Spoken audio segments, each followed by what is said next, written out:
संगीत में गजब की ताकत होती है ना। कोई एक धुन हमें एकदम से खुश कर सकती है, कभी आंखें नम कर देती है या फिर मन को बिल्कुल शांत कर देती है। ये हम सदियों से महसूस करते आ रहे हैं, लेकिन अब साइंस हमें बता रहा है कि आखिर ऐसा होता क्यों है। हम सब ने ये महसूस किया है, कोई एक गाना चलता है और पूरा मूड ही बदल जाता है। पर क्या ये सिर्फ एक फीलिंग है या हमारे दिमाग के अंदर वाकई में कुछ बदल रहा है?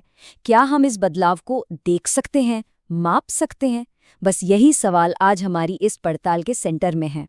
तो चलिए इस सफर पर निकलते हैं। हम शुरू करेंगे संगीत और मूड के रोजमर्रा के एक्सपीरियंस से, फिर उतरेंगे इंडियन क्लासिकल म्यूजिक की गहरी दुनिया में, अपने दिमाग की तरंगों को समझने की कोशिश करेंगे और आखिर में देखेंगे कि कैसे हजारों साल पुरानी कला आज के मॉडर्न साइंस से हाथ मिला रही है। तो ठीक है, अब जरा गहराई में चलते हैं। देखिए, संगीत का हम पर जो असर होता है ना, वो कोई नई बात नहीं है। ये एक यूनिवर्सल एक्सपीरियंस है। ये हर कल्चर, हर इंसान को कहीं ना कहीं जोड़ता है। और अब जाकर साइंस ये समझने लगा है कि ऐसा क्यों और कैसे होता है। अब हम सिर्फ म्यूजिक की बात नहीं करेंगे, बल्कि एक बहुत ही खास और पुरानी परंपरा की तरफ बढ़ेंगे, एक ऐसा सिस्टम जिसे बनाया ही गया था इमोशंस को जगाने के लिए। जी हाँ, हम बात कर रहे हैं भारतीय शास्त्रीय संगीत के रागों की। तो ये राग होता क्या है आखिर? ये सिर्फ कुछ सुरों का सेट नहीं है जैसे वेस्टर्न म्यूजिक में स्केल्स होते हैं। नहीं, ये उससे कहीं ज्यादा है। एक राग सुरों का एक फ्रेमवर्क है, कुछ खास फ्रेजेस हैं और सबसे जरूरी एक खास इमोशनल मूड है। आप इसे ऐसे समझ सकते हैं जैसे किसी एहसास को बनाने की एक पूरी रेसिपी हो। और उस रेसिपी से जो एहसास बनता है उसे क्या कहते हैं? उसे कहते हैं रस। रस वो इमोशनल फ्लेवर है, वो एसेंस है जिसे एक राग सुनने वाले के मन में जगाने के लिए ही बनाया गया है। यही राग का मकसद है, एक खास भावना पैदा करना। और ये कोई हवाई भावनाएं नहीं हैं, इनको बहुत क्लियरली डिफाइन किया गया है।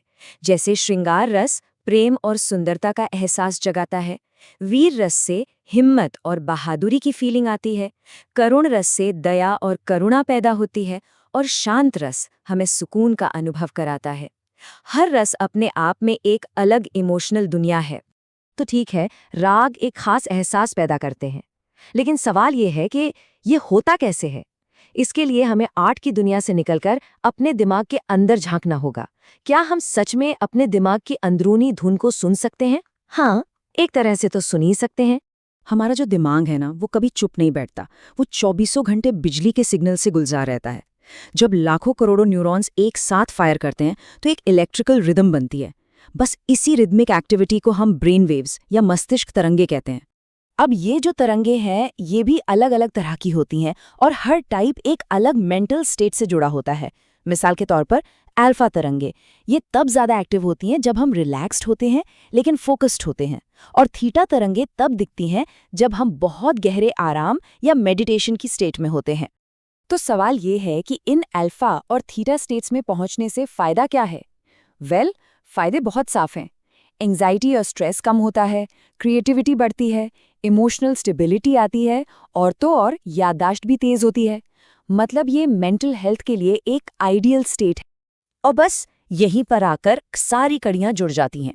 एक तरफ हैं हजारों साल पुराने राग जो इमोशंस जगाने के लिए बने हैं, और दूसरी तरफ हैं हमारे दिमाग की ये अदृश्य बिजली की तरंगें।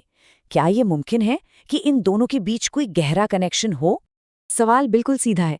क्या राग सुनना सिर्फ एक अच्छा एहसास देता है, या फिर ये सच में एक मेजरेबल तरीके से हमारे दिमाग के काम करने के तरीके को, उसकी लय को बदल सकता है? और जवाब है एक जोरदार हाँ।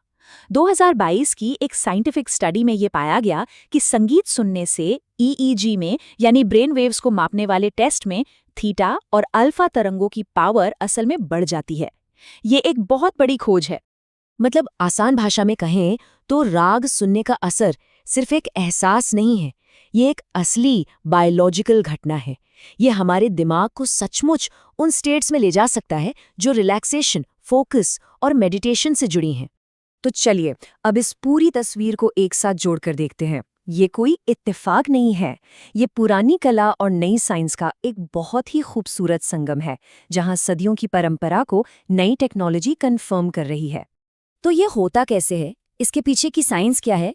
एक बहुत मजबूत थ्योरी है जिसे न्यूरल एंट्रेनमेंट कहते हैं।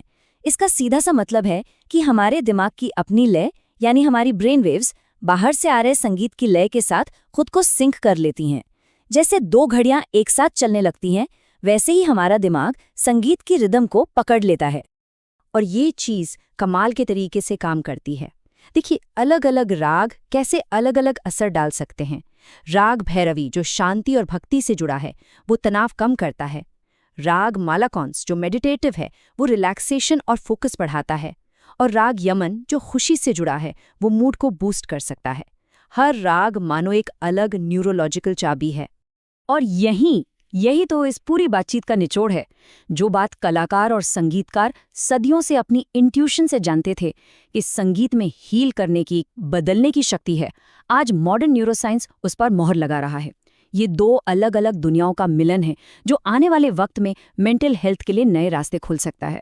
और ये हमें एक बहुत बड़े सवाल पर लाकर छोड़ देता है।